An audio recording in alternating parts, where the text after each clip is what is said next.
बाजार बोलते हैं इसमें एफआईआईज के डेटा से शुरुआत करते हैं पढ़ने की, और उसके बाद ग्लोबल मार्केट्स और टॉप गेनर्स और लूजर्स, और बाकी उसके बाद खबरें। तो पहले एफआईआईज कल भी एफआईआईज बेचकर गए हैं 1468 करोड़ रुपए का माल, 1792 करोड़ रुपए की डीआईज ने बाइंग की है। एक बार देख लेते हैं ग्लोबल मार्केट्स का हाल। कल अमेरिकन मार्केट तेजी के साथ खुले थे, लेकिन फिर बाद में सुस्त हो गए, और उस सुस्ती का असर देखने के लिए मिला पूरी दुनिया भर के बाजारों में। करीब 1.25% सारी इंडिसेस नीचे हैं, 1.25 से 1.5%। तो हैंसेंग शंघाई में करीब 1.25 से 2% का गिरावट, निकाई और कोस्पी में भी करीब 1.25 से 1.5% की गिरावट देखने के लिए मिल रही है। एक बार देख लेते हैं आज के टॉप गेनर्स और लूजर्स कौन से काउंटर हैं। तो गेनर्स जो हैं उसमें टीटीएमएल आज करीब 8% ऊपर, ion exchange 6%, Paradip 5%, Praj industries 5%, शक्ति पंप करीब 4%। तो ये जो किसी ज़माने के बेहतरीन मिड कैप स्मॉल कैप वाले प्लेयर होते थे, इनमें खरीदारी लौटती हुई दिखाई दे रही है। और शक्ति पंप में आई थिंक दूसरा ट्रेडिंग सेशन है जहां पर की खरीदारी हुई है और बड़ा अच्छा वेल्थ क्रिएटर रहा है। टॉप लूजर्स कौन से काउंटर हैं उन पर भी बात करते हैं। तो उन पर नज़र डालें तो टॉप लूजिंग काउंटर पर टारेल करीब 4%, बड़ा ही वॉलेटाइल शेयर है। कल गेनर्स में था, लूजर्स में ओला इलेक्ट्रिक 4% नीचे है, एक्सिस बैंक 4% नीचे है, अदानी प्रेफरेंशियल करीब 3.5%, इटर्नल करीब 3.5%। तो ये कुछ एक काउंटर हैं जहां पर कि कुछ गिरावट देखने के लिए मिल रही है। आगे बढ़ते हैं और कुछ खबरों की तरफ रुख करते हैं। पहली खबर इस समय देखिए, सोना चांदी ने सबको आश्चर्यचकित कर रखा है पूरी दुनिया में, और 1979 के बाद अभी तक की सबसे बेहतरीन तेज़ी सोने और चांदी में देखने के लिए मिली है। करीब 46 साल बाद इस तरह की तेज़ी यहाँ पर मार्केट में देखने के लिए मिली है गोल्ड और सिल्वर के, जिसमें कि गोल्ड ने 65% का रिटर्न दिया और सिल्वर तो इस साल दोगुना हो गई है। और इसी की वजह से हमने देखा कि गोल्ड और सिल्वर से जुड़े हुए शेयरों में भी अच्छी खरीदारी लौटी है। मन्नापुरम फाइनेंस, मुथूट फाइनेंस शानदार रिटर्न देते हुए दिखे। हिंदुस्तान जिंक की भी किस्मत पलटी, क्योंकि सिल्वर माइनिंग के कारोबार में है हिंदुस्तान जिंक। महेश सर, कोई काउंटर ऐसा जो इस कैटेगरी में हो जो आपको अच्छा लग रहा हो, और जो ये कैटेगरी में शेयर भाग गए हैं इनमें क्या करें, पैसे बुक करें या अभी नई पोजीशन बना सकते हैं? देखिए, दो काउंटर है, टाइटन और हिंदुस्तान जिंक, जहाँ पे एक नजरिया तेजी का बना हुआ है। थोड़ा सा medium to long term horizon के हिसाब से देखेंगे तो फाइनेंस कंपनीज है, फाइनेंस कंपनी में भी थोड़ा तेजी का नजरिया बनेगा, लेकिन स्पेसिफाई आप देखेंगे तो हिंदुस्तान जिंक, अगर कोई भी कूल डाउन में अपॉर्चुनिटी मिलती है नियर बाई 525-535 की रेंज में, तो हिंदुस्तान जिंक वापस एक्युमुलेशन किया जा सकता है। टाइटन अगर कोई भी लोअर लेवल में मिलता है तो इसको 6 से 9 महीने के होराइजन से टाइटन को भी एक्युमुलेशन किया जा सकता है। तो दो ये काउंटर है जहाँ पे बुलियन से रिलेटेड जो चीजें हैं वो थोड़ी अच्छी होती हुई दिखाई दे रही है।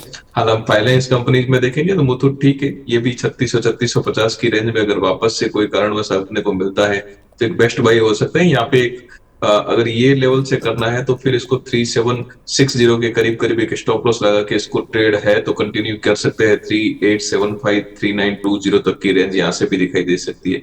तो ट्रेंड मोटा मोटी इन सब के लिए पॉजिटिव बना हुआ है। फेवरेट में बोलेंगे तो हिंदुस्तान जिंक और टाइटन दो चीजें हैं जहाँ लोअर लेवल में मिलती है तो उसको वापस से एकुमुलेशन किया जा सकता है। ठीक है। अगर देखिए, इस साल हिंदुस्तान जिंक ने करीब 28% का रिटर्न दिया है, और मन्नापुरम फाइनेंस ने करीब 52% का, और सबसे बेहतरीन काउंटर रहा इस गोल्ड और सिल्वर वाली कैटेगरी में मुथूट फाइनेंस, जहां पर कि इसने 80% की ग्रोथ दिखाई है। अब सर कह रहे हैं कि टाइटन और ऐड कर सकते हैं इस पूरी कैटेगरी में। टाइटन ने 19% की ही ग्रोथ दी है, तो बिल्कुल ठीक है। तो हमारे जो महेश सर हैं ये कह रहे हैं कि हिंदुस्तान जिंक और टाइटन यही सबसे थोड़े कम भी चले हैं। अगर इस पूरी बास्केट में देखोगे तो यहाँ पर आप बेट लगा सकते हो। ठीक है, आगे बढ़ते हैं सर अगली खबर की तरफ। अगली खबर है, रुपया न्यूनतम स्तरों पर पहुँच गया है। 90.82 पर डॉलर के स्तर तक आज रुपया गिरता हुआ दिखाई दिया। रुपये में लगातार कमजोरी जारी है। एफआईआईज की बढ़ती बिकवाली का असर है। एक्सपोर्टर्स को हालांकि इससे जरूर राहत मिल सकती है, क्योंकि रुपए की कमजोरी उनको इंटरनेशनल मार्केट में थोड़ा कॉम्पिटिटिव बना देगी। इन्फोसिस टीसीएस के चार्ट कैसे दिख रहे हैं वरुण जी? क्योंकि बड़े वॉलेटाइल हैं, 1580 के आसपास आकर बार बार इन्फोसिस सपोर्ट ले रहा है, वहाँ से डेली बाउंस दिखा देता है, 1600 पार हो जाता है। आज भी हो जाएगा क्या? जी विवेक जी, देखिए निफ्टी आईटी एस से आप बात करेंगे तो निफ्टी आईटी ने एक अच्छा बेस बनाया है करीबन 34,000 के आसपास। और वहां से एक अच्छा रैली हमें देखने को मिला है करीबन 38,500 के करीब। आज ग्लोबल टेंशन के चलते निफ्टी आईटी में थोड़ी सी गिरावट है। बट इन्फोसिस की आप बात करेंगे, इन्फोसिस पर हम करीबन 1475 के आसपास से बुलिश है। और जब बाईबैक अनाउंस हुआ था और 1420 1450 का एक अच्छा सा जोन था, वहां पर एक अच्छा एक्यूमुलेशन हुआ था और बेस बना था। अभी भी जो टारगेट्स है हमारे 1650 1700 इंटैक्ट है। और आने वाले दिनों में इन्फोसिस में आप लोअर लेवल पर अगर कोई मौका मिलता है, 1580 का तो एक अच्छा सा एक सपोर्ट है। यहाँ पर आप देखेंगे तो 4-5 दिन से एक लेवल होल्ड कर रहा है। बट अगर थोड़ा सा नीचे गिरावट आती है, अगर जो सपोर्ट ब्रेक करके 1560 के आसपास, तो भी एक अच्छा जोन है वहां पर एक्यूमुलेट करने का। टीसीएस में अदर एंड आप देखेंगे तो अपना जो 200 एसएमए है करीबन 3200 के आसपास से, वहां से एक थोड़ा सा रिजेक्शन यहाँ पर टीसीएस ले रहा है। बट आप देखेंगे तो काफी अच्छा रिकवरी आया, स्मार्ट रिकवरी आया करीबन 2850 के जोन से। और 3050 का एक डिसाइसिव जोन था, वहां से टीसीएस ने एक अच्छा ब्रेकआउट दिया है। और करीबन एक हमें अच्छी खासी रैली देखने को मिली है। किसी भी कारणवश यहाँ पर आप देखेंगे तो थोड़ी सी गिरावट आती है करीबन 3150 3100 के आसपास, तो वहां पर would be a good chance to enter again. और यहाँ पर 3250 का जैसे ही क्लोज हमें मिलता है जो अपना 200 एसएमए के उसके ऊपर, तो हमें 3400 के लेवल भी देखने को मिल सकते हैं। तो निफ्टी आईटी के जो दिग्गज शेयर है इन्फोसिस एंड टीसीएस, काफी अच्छे लग रहे हैं स्ट्रक्चरली। और कोई भी गिरावट आती है यहाँ पर आपके पोर्टफोलियो में आप एक्यूमुलेट कर सकते हैं। ठीक है। महेश सर, जब रुपया न्यूनतम स्तरों पर आता है तो एक्सपोर्टर्स को थोड़ी राहत मिलती है, हालांकि टैरिफ की वजह से पूरी राहत तो नहीं मिल पा रही, क्योंकि हमारा जो अमेरिकन एक्सपोजर है वो ज़रूर थोड़ा सा उनको परेशान कर रहा है। कोई ऐसा एक्सपोर्ट का काउंटर बता दीजिए जो कि सर रुपये का फ़ायदा उठाता हो और अमेरिका से ज़्यादा प्रभावित ना होता हो। देखिए फिलहाल उसके लिए वेट एंड वॉच की स्ट्रेटेजी ज्यादा बेटर रहेगी मेरे हिसाब से, क्योंकि अभी फिलहाल काउंटर्स में वैसा मूवमेंट बन नहीं रहा है। तो मेरे हिसाब से आईटी में ही एक थोड़ा सा अगर लोअर लेवल कोई एकुमुलेशन मिलता है तो आईटी में ही आप थोड़ा ध्यान रखिए। और आईटी में टेक महिंद्रा है, इन्फोसिस है, अगर लोअर लेवल पे वापस से मिलते हैं तो वहां पे एकुमुलेशन जोन में कुछ भी थोड़ी स्ट्रेटेजी करें। वहां पे थोड़ा सा टाइम वाइज भी अपने को देखेंगे तो थोड़ा सेफ्टी कंसर्न भी मिलता है। यही अगर टेक महिंद्रा आपको 1520 से 1525 की रेंज में वापस से मिलेगा या 1480 तक की रेंज नीचे लोअर में बनेगी, तो वो लेवल से वापस कर सकते हैं। और अपर साइड में 1650 की रेंज अपने को कुछ टाइम बाद में शायद देखने को मिल जाए। तो इनके नंबर्स काफी बढ़िया आ रहे हैं और स्मूथ है। तो आईटी में आप इंफोसिस और टेक महिंद्रा ये कोई भी लोअर लेवल में अगर मिलते हैं तो आप ध्यान लगा के इसमें थोड़ा सा एकोमोडेशन कर सकते हैं। बाकी के लिए थोड़ा सा वेट एंड वॉच करिए, जब तक क्लियरिटी नहीं आती है तब तक थोड़ा सा वेट एंड वॉच की स्ट्रेटेजी ज्यादा बेटर है। ठीक है। अगला सवाल नहीं, ये वैल्यू की बात है कि दुनिया भर के बाज़ारों की वैल्यू किस तरह से ट्रेंड रहा है उसका। आप 2007 पे आइए थोड़ा सा। आज इस दुनिया भर के बाज़ारों की टोटल वैल्यू क्या है उसके बारे में जानकारी देते हैं आपको। 2007 में दुनिया भर के बाज़ारों की वैल्यू थी $60 ट्रिलियन। और 2008 में सभी को याद होगा कि जब लेमन ब्रदर क्राइसिस आया था, दुनिया भर के बाजार धराशायी हो गए थे, तो ये वैल्यू घट के आ गई थी $32 ट्रिलियन। तो एक ही साल में दुनिया भर के बाज़ारों में वैल्यू जो थी वो बुरी तरह से गिर गई थी, ऑलमोस्ट 50% वाइप आउट हो गए थे। 2020 में यही वैल्यू $103 ट्रिलियन हो गई। हमने 2008 से 2020 तक के डेटा को थोड़ा अलग कर दिया क्योंकि फिर बहुत लंबी टेबल हो जाती। 2020 वो इसलिए लिया कि कोविड वाला साल था। इससे पहले वाले साल में $87 ट्रिलियन थी। कोविड वाले साल ने वैल्यू दोबारा बनानी शुरू की दुनिया भर के इन्वेस्टर्स की। और 2019 की जो लास्ट वैल्यू थी वो 87, वहाँ से 2020 में 103, 2021 में 122। फिर जब रशिया यूक्रेन का युद्ध शुरू हुआ तो फिर वैल्यू घटी और 100 ट्रिलियन के नीचे आ गई। 2023, 24, 25 अब लगातार ये वैल्यू बढ़ती जा रही है। 147 ट्रिलियन के आसपास ये एस्टिमेट्स हैं कि इस साल की जो टोटल मार्केट कैप है दुनिया भर के बाज़ारों की, ये पहुंच गई है।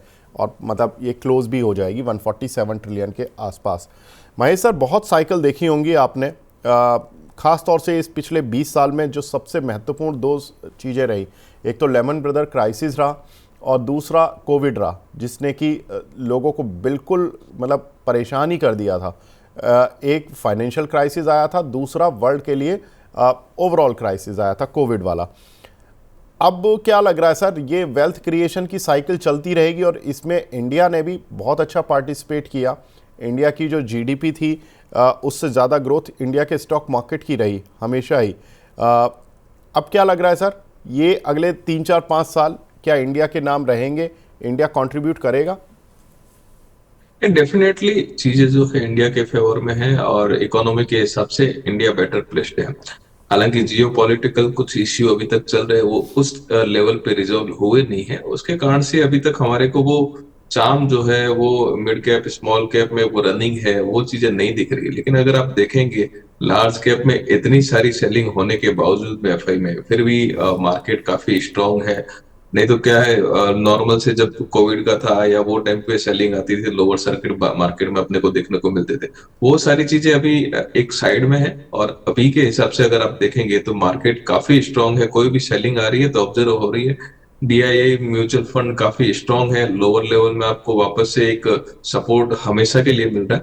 और ये इसका कारण यही है कि ग्रोथ बढ़िया है। आप देखेंगे मंथ ऑन मंथ ऑटो के डेटा काफी स्ट्रांग आए थे अपने लास्ट कुछ मंथ पहले, अभी भी आगे भी ठीक ठाक आएंगे। इकोनॉमी के डेटा वो काफी बढ़िया है, इन्फ्लेशन रेट अंडर कंट्रोल है और आगे रेट कट भी कंटिन्यू सपोर्ट कर रही है। तो ये सारी चीजें जो है आगे आने वाले टाइम में इंडिया की ग्रोथ का प्रोस्पेक्टिव अभी भी अच्छा खासा पॉजिटिव बना हुआ है।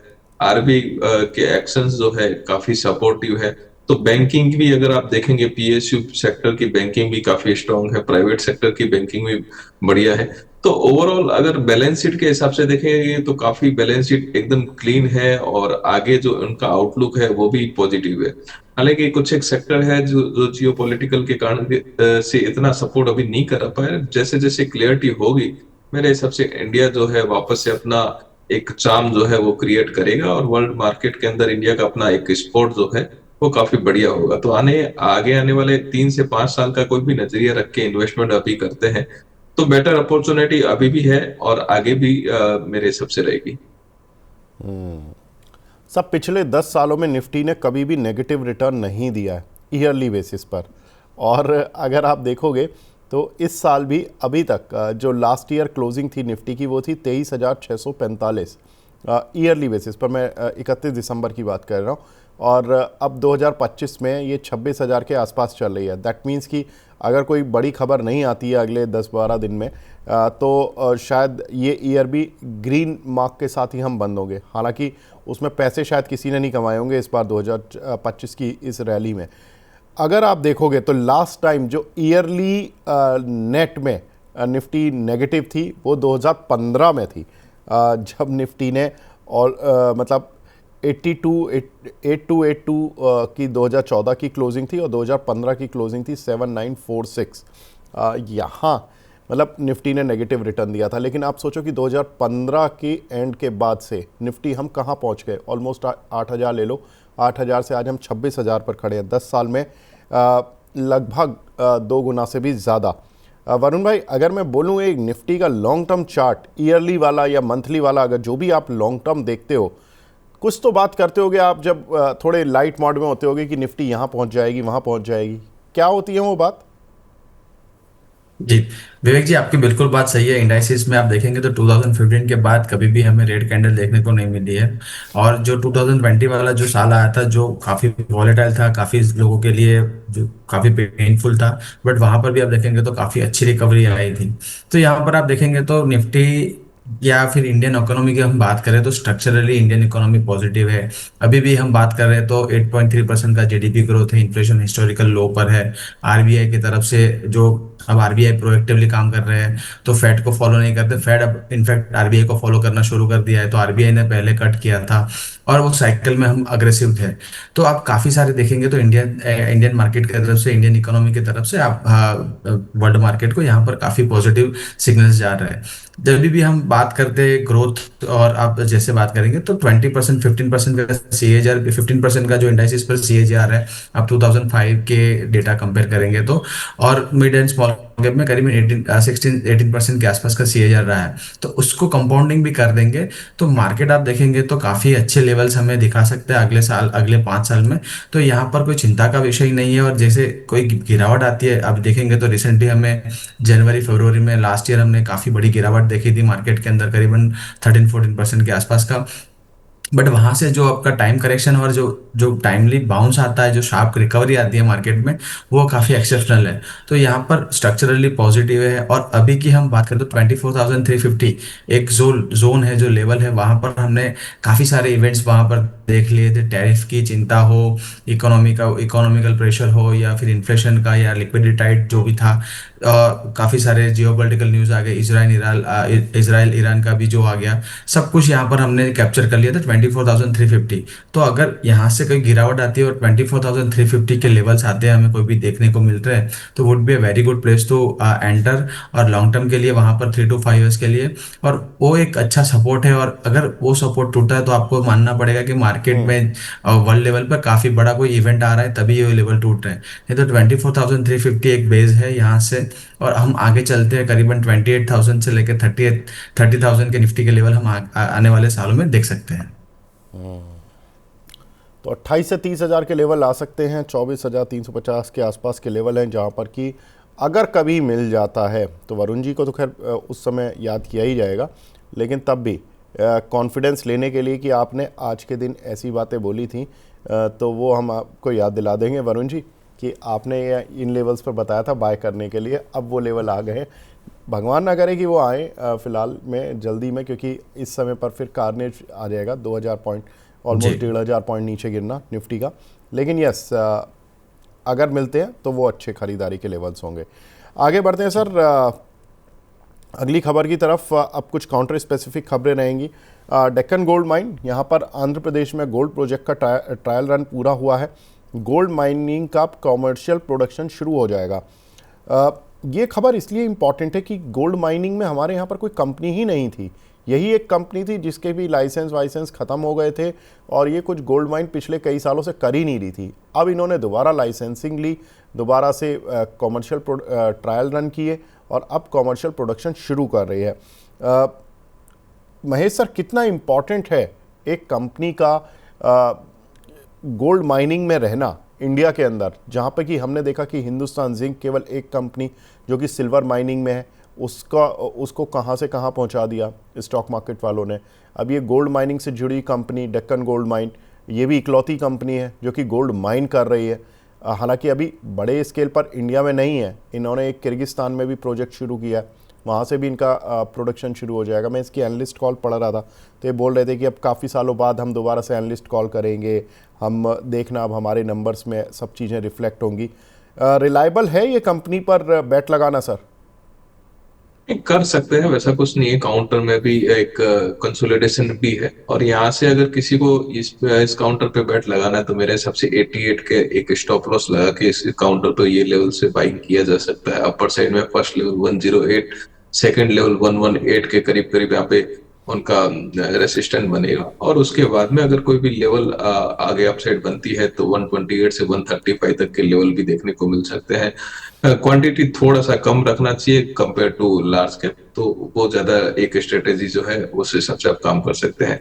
हालांकि गोल्ड माइनिंग का प्रोसेस चालू हुआ, उसके बाद में नंबर कैसे आएंगे क्या आएंगे वो सारी चीजें वॉचेबल रहेगी, लेकिन डेफिनेटली ये पॉजिटिव खबर है। अगर यहाँ से बेट लेनी है तो स्मॉल क्वांटिटी के अंदर एक स्टॉप लॉस के साथ में बेट लिया जा सकता है। तो स्मॉल क्वांटिटी के साथ इसमें बेट लिया जा सकता है। महेश सर की भी अनुमति मिल गई है। अब ये देखना होगा कि देखिए कंपनी अभी तक तो कोई सेल्स, क्योंकि इनकी कोई माइनिंग वाइनिंग थी नहीं खास, तो अभी तक तो कुछ सेल और प्रॉफिट आ नहीं रहे थे। लेकिन अब देखना इंटरेस्टिंग होगा कि क्या कंपनी कुछ नंबर्स में दिखा पाती है या नहीं दिखा पाती है। अब तो दिसंबर चल रहा है, दिसंबर में प्रोडक्शन शुरू हुआ है, तो इस क्वार्टर में तो पता नहीं कितना रेवेन्यू वगैरह दिखेगा। लेकिन नेक्स्ट क्वार्टर जो होगा काफ़ी इंपॉर्टेंट होगा, जनवरी मार्च क्वार्टर, जहाँ पर कि इनको अपने नंबर्स में दिखाना ही होगा कि इन्होंने क्या पर्टिकुलर चीज़ें की हैं अच्छी वाली। हालांकि इनमें राइट इशू भी आया था अभी पीछे, तो राइट इशू का भी असर की वजह से काउंटर ये थोड़ा सा नीचे आ गया था। आगे बढ़ते हैं सर, अगली खबर की तरफ। एसबीआई को नए एमडी मिल गए हैं। रवि रंजन जी को बैंक का नया एमडी बनाया गया है। रवि रंजन जी सितंबर 2028 तक कंपनी के बैंक के एमडी रहेंगे। रंजन जी 34 सालों का उनको बैंकिंग अनुभव है, और पूरा का पूरा एसबीआई से ही है। 1991 से वो एसबीआई में जुड़े थे, और कई अलग अलग वर्टिकल्स में वो हेड भी रहे हैं। वरुण जी ये बताएं, एसबीआई का चार्ट देखकर कुछ लग रहा है कि कुछ पोजीशनिंग अलग चेंज हो रही है, कुछ हो रहा है? क्योंकि जब मैनेजमेंट में एक टॉप मैनेजमेंट में कुछ बदलाव होता है तो अक्सर हमने देखा है कि शेयर के फॉर्च्यून चेंज हो जाते हैं, खासतौर से बैंकिंग सिस्टम में। फॉर एग्जांपल हमने येस बैंक में देखा जाए, जब प्रशांत जी आए थे वहाँ पर तो उन्होंने फॉर्च्यून ही चेंज कर दिया था। तो बहुत सारे बैंक्स में इस तरह का हुआ है। बंधन बैंक में जब उनके मैनेजमेंट छोड़ के गया वो अभी तक रिकवर ही नहीं हुआ। इंडसइंड बैंक में चेंजेस होने पर कितना फ़ायदा हुआ। फेडरल बैंक में एक मैनेजमेंट गए थे जो कोटेक्स से छोड़ के गए थे तो उसका बड़ा फ़ायदा मिला। सर ऐसे ही एसबीआई को कुछ फ़ायदा मिलेगा? जी विवेक जी, देखिए प्राइवेट बैंक्स में इस तरह से जो डेवलपमेंट होता है वहां पर थोड़ा सा आप देखेंगे तो काफी असर पड़ता है। बट आप देखेंगे तो पीएसयू बैंक्स के अंदर ये जो रूटीन प्रोसेस होता है यहाँ पर मैनेजमेंट चेंज होता रहता है। बट एसबीआई का पर्टिकुलरली आप देखेंगे तो एसबीआई एक तो डार्लिंग ऑफ द मार्केट है पीएसयू स्टॉक्स में। पीएसयू स्टॉक का एचडीएफसी बैंक है, आप देखेंगे तो ऐसा मानेंगे। और वहां पर एसबीआई में कोई क्वालिटी कंसर्न्स या कोई भी जो एनपीए कंसर्न्स नहीं है। और जो बैलेंस शीट है या जो बुक्स है काफी क्लीन है। और यहाँ पर एफआईआई का भी काफी अच्छा रुझान यहाँ पर है। और आप देखेंगे तो हमारे दिवाली पिक्स के आसपास भी 840 का जो ब्रेकआउट आया था, करीबन 1.5 ईयर का कंसोलिडेशन कंप्लीट करके यहाँ पर अच्छा ब्रेकआउट मिला था। तब हमारे 1050 के टारगेट थे, 1000 ऑलमोस्ट अचीव हो चुका था टारगेट। एक अच्छा कंसोलिडेट कर रहा है डेली चार्ट्स पर 24 ईएमए के आसपास। और जैसे ही 980 के ऊपर यहाँ पर वापस ब्रेकआउट आता है, 1050 के टारगेट बनेंगे। और 949 945 का एक छोटा सा स्टॉप लॉस यहाँ पर है, तो रिस्क रिवॉर्ड काफी अच्छा है। और काफी वेल रन बैंक है, तो यहाँ पर मैनेजमेंट चेंज हुआ है, बिल्कुल पॉजिटिव असर ही रहेगा। और आने वाले दिनों में पीएसयू बैंकिंग स्टॉक्स में जैसे ही एक पॉजिटिव रुझान था वैसा ही बना रहेगा विवेक जी। अगली खबर की तरफ सर बढ़ते हैं। इंडसइंड बैंक और एचडीएफसी बैंक से जुड़ी ये खबर है। इंडसइंड बैंक में एचडीएफसी बैंक को इनडायरेक्टली 9.5% हिस्सा खरीद की मंजूरी मिल गई है आरबीआई से। एचडीएफसी अपनी म्यूचुअल फंड साम और इंश्योरेंस स्कीम में अब ये स्टेक खरीद पाएगी 9.5% का। एचडीएफसी बैंक के म्यूचुअल फंड है, एचडीएफसी बैंक म्यूचुअल फंड और इंश्योरेंस कंपनियों का जो प्रमोटर है, ये अब इस वजह से इनको अप्रूवल लेनी पड़ी थी, क्योंकि एक बैंक को दूसरे बैंक में स्टेक खरीदने के लिए आरबीआई की अप्रूवल की ज़रूरत पड़ती है। अब चूंकि इंश्योरेंस और म्यूचुअल फंड आर्म इनकी हैं, तो अगर इन म्यूचुअल फंड और इंश्योरेंस आर्म्स को किसी बैंक में स्टेक खरीदना है तो वहाँ पर आरबीआई की मंजूरी की ज़रूरत पड़ रही थी। 2024 में भी आरबीआई ने 6 बैंकों में हिस्सा खरीद को एचडीएफसी को मंजूरी दी थी। उन 6 बैंकों में axis bank, ICICI, yes bank, सूर्योदय और इंडसइंड अगेन, बंधन, ये कुछ बैंक शामिल थे। तो यहाँ पर ये थोड़ा सा देखना होगा कि अब इंडसइंड बैंक के फॉर्च्यून कितने चेंज होते हैं, क्योंकि एक बड़े सस्टेनेबल इन्वेस्टर का सहारा उनको मिलने जा रहा है। महेश सर कैसे देख रहे हैं सर? इंडसइंड बैंक काफ़ी चर्चाओं में रहता है ये बैंक। अब चूंकि एचडीएफसी बैंक की आर्म्स को स्टेक खरीदने की मंजूरी मिली है, कैसे देख रहे हैं? देखिए ये एक पॉजिटिव न्यूज है, इसको थोड़ा सा ध्यान से देखना चाहिए। हालांकि ये कब लेंगे कैसे लेंगे वो वॉचेबल रहेगा, लेकिन चार्ट स्ट्रक्चर के हिसाब से अगर देखेंगे तो लोअर लेवल में इंडसइंड में एक 790 788 के करीब करीब एक सपोर्ट, लोअर लेवल में अच्छा खासा सपोर्ट बना हुआ है। फर्स्ट सपोर्ट करीब करीब 818 के करीब है। तो मेरे हिसाब से अगर ये वापस से 850 860 के ऊपर अगर क्लोज देता है तो फिर इसके अंदर एक मोमेंटम वापस से जनरेट हो सकता है, जो 890 920 तक के लेवल जो है आपको दिखा सकता है। न्यूज पॉजिटिव है, लेकिन जब इम्पैक्ट जो है जैसे ही इसके नंबर्स प्रॉपर आने शुरू होंगे उसके बाद में मेरे हिसाब से कहीं ना कहीं पे स्टॉक्स पे रिएक्शन दिखेंगे। महेश सर, कोई आपकी टॉप पिक सर? एक हमने अपने क्लाइंट्स को भी आज सजेस्ट किया है, पीटीसी इंडिया अच्छी डिविडेंड पे कंपनी है, तो ये लेवल पे आप उसको बाइंग करके चल सकते हैं। 158 के करीब करीब भाव है और लोअर लेवल में 144 के करीब स्टॉप लॉस लगा सकते हैं। 170 से 185 की रेंज जो है 3 से 6 मंथ में अपन इसको एक्सपेक्ट कर सकते हैं। अच्छा डिविडेंड पे स्टॉक्स है, थोड़ा सा लंबा नजरिए के हिसाब से भी देखेंगे तो काफी बढ़िया रिटर्न मिलने की उम्मीद है। ठीक है, तो पीटीसी इंडिया बाय करके चलना है। 144 का स्टॉप लॉस, 185 का टारगेट। तो ये महेश सर की तरफ से एक टॉप पिक जो कि उनकी साइड से शेयर की गई है। महेश सर बहुत बहुत शुक्रिया सर हमसे जुड़ने के लिए, अपना कीमती समय देने के लिए। सर कोई डिस्क्लेमर और दे दीजिए अगर है तो। नहीं, ये कंपनी के क्लाइंट्स को भी शेयर किया है मॉर्निंग के अंदर, तो ये डिस्क्लेमर है, बाकी कोई पर्सनल इंटरेस्ट नहीं है। ठीक है, ठीक है महेश सर, बहुत बहुत शुक्रिया सर हमसे जुड़ने के लिए। आगे बढ़ते हैं। एक काउंटर वरुण जी, इस समय अदानी एनर्जी सॉल्यूशन, इसका चार्ट देखिए। 18 दिसंबर को इन्वेस्टर्स के साथ मीटिंग होने जा रही है। माना जा रहा है कि बड़े इंस्टीट्यूशनल इन्वेस्टर्स होंगे इस मीटिंग में, कुछ एनालिस्ट भी हो सकते हैं बाहर की कंपनियों के साथ, बाहर की कंपनियों के। तो ये जो इन्वेस्टर्स मीट होती हैं, एनालिस्ट मीट होती हैं, अक्सर इन मीटिंग्स के बाद अगर रिसर्च एनालिस्ट मिलते हैं तो रिपोर्ट्स आती हैं और कुछ अपग्रेड या डाउनग्रेड होते हैं, और इन्वेस्टर्स आते हैं। तो इन्वेस्टर्स के साथ होता क्या है कि अगर कोई भी इन्वेस्टर एक दो प्रभावित हो जाते हैं इनके प्लान्स सुन के कंपनियों के, तो वो कई बार इन्वेस्ट भी कर देते हैं। क्या लग रहा है सर चार्ट देख के, कुछ इन्वेस्टमेंट की पॉसिबिलिटी या अपग्रेड डाउनग्रेड की कोई संभावनाएं लग रही हैं चार्ट देख के? जी, विवेक जी, देखिए अदानी ग्रीन एनर्जी सॉल्यूशन का आप देखेंगे तो अदानी एनर्जी सॉल्यूशन करीबन 4200 के लेवल से करीबन 550 के लेवल तक यहाँ पर आया था, और 550 650 का एक अच्छा सा जोन है, वहाँ पर मंथली और वीकली चार्ट पर बेस बनाया है। स्टॉक करीबन आप देखेंगे तो काफ़ी अरसे से 200 SMA के नीचे चल रहा था डेली के। अब अपना जो पॉजिटिव क्रॉसओवर है वो कंप्लीट कर चुका है, 1050 का एक इंटरमीडिएट टॉप बना है, और वहाँ से एक रिजेक्शन आया था करीबन 960 965 के लेवल से, और फिर से यहाँ पर एक रिवर्सल हमें देखने को मिला है। अब आप देखेंगे तो थोड़ा सा लंबा नजरिया, आप शॉर्ट टू मीडियम टर्म लंबा नजरिया रखेंगे तो 937 एक अच्छा सा बेस है, वहां से एक ब्रेकआउट मिला है, तो 937 935 जो भी आपका रिस्क रिवॉर्ड है उस हिसाब से यहाँ पर एक स्टॉप लॉस रख के चल सकते हैं। गिरावट आती है तो यहाँ पर 200 SMA 960 के करीब है, तो वहां पर एक्यूमुलेट करने की कोशिश करनी चाहिए। स्टॉक अपना वीकली के 200 SMA के आसपास थोड़ा सा रिजेक्शन ले रहा है, बट यहाँ पर एक अच्छा कंसोलिडेट हो रहा है। जो 200 SMA उसके बिल्कुल यहाँ पर हगिंग करके यहाँ पर कंसोलिडेट हो रहा है, तो जैसे यहाँ पर हमें ब्रेकआउट मिलता है करीबन 1400 के टारगेट बन सकते हैं। चार्ट काफी पॉजिटिव है, डेली में स्ट्रक्चर अच्छा है, वीकली और मंथली में काफी अच्छा बेस बन चुका है। तो कोई भी गिरावट आती है न्यूज के चलते या कोई भी मार्केट के कारणों से, तो यहाँ पर आपको अक्यूमुलेट करना है 960 965 के जोन में, और जैसे 1050 का यहाँ से हमें लेवल मिलता है, निकालता है स्टॉक, तो इंटरमीडिएट टारगेट 1150 और थोड़ा सा short to medium term target 1400 के लेवल यहाँ पर देखने को मिल सकते हैं। ठीक है, हमारे साथ दूसरे खास मेहमान भी जुड़ चुके हैं। हमारे साथ लक्ष्मी श्री इन्वेस्टमेंट के हेड ऑफ रिसर्च अंशुल जी जुड़ चुके हैं। जैन साहब गुड मॉर्निंग, कैसे हैं आप? नमस्कार, नमस्कार आपके सभी दर्शकों को। जैन साहब कहाँ से बोल रहे हैं आज? मुंबई से बोल रहे हो, बनारस से? दिख नहीं रहे। हाँ, बनारस मुंबई से हैं सर। अच्छा, मुंबई से, ठीक। तो कब आ रही है यात्रा, कब पूरी हो रही है ये यात्रा? आज शाम। आज अरे शाम की है। अच्छा, शाम की है, इंडिगो कैंसिल हो गई है। ये अभी भी कैंसिल हो रही है? कंपनी तो बोल रही है कि हमारी फ़्लाइट है ठीक से रन हो रही हैं, ठीक से उड़ रही हैं। मैं अनुपम खेर साहब का भी वो देख रहा था, वो भी थोड़े नाराज़ से चल रहे हैं। आप भी नाराज़ हो गए होगे, तो इंडिगो को बाय करवा रहे हो या अभी सेल करा रहे हो?